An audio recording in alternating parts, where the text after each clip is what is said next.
their history and the history of Tucson and the history of Arizona is one and the same. Father Ian Burgess is describing the impact the Seven Sisters of St. Joseph of Carondelet had on Tucson 155 years ago. There were really only a few thousand people here in the entire territory. Tucson and the Arizona Territory was the destination for the 7 nuns in the spring of 1870.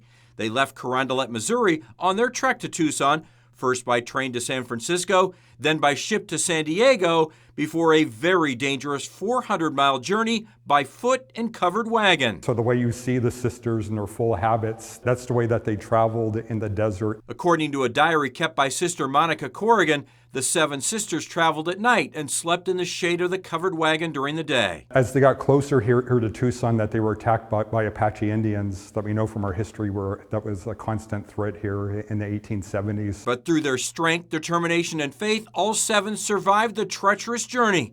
Troops from Fort Lowell meeting them at Picacho Peak to escort them on the final day. When they arrived in Tucson on May 26, 1870, the cheering town turned out to greet them. They were literally setting off fireworks for them to arrive. The rugged town of Tucson had reason to celebrate. The softness and the kindness of these 7 women showing up, that it brought a little bit of gentleness to Tucson. The sisters were all teachers and set up a school at San Javier Mission. 10 years later, Arizona's first hospital was set to open to coincide with the railroad arriving in Tucson. 3 of the nuns were asked to work at the new St. Mary's Hospital, assisting the town's only doctor, John Handy. All these women were school teachers. Yeah. They didn't have any background in healthcare. It must have been like, okay, sister, congratulations, you are now working at St. Mary's Hospital. St. Mary's opened with just 12 beds, but under the Sisters of St. Joseph, the hospital thrived. People were coming from all over the country and all over the world for TB care. The dry climate made St. Mary's an ideal location for tuberculosis care. The hospital expanded and expanded, but it's never forgotten its roots with the 7 Sisters of St. Joseph.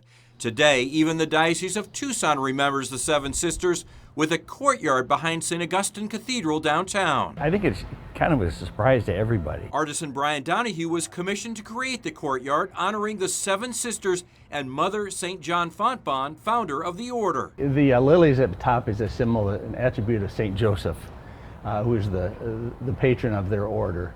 And the fleur-de-lis cross is a French cross that's where the order originated. He had the help of Sister Irma, a member of the Sisters of St. Joseph, in creating the tribute to these extraordinary women.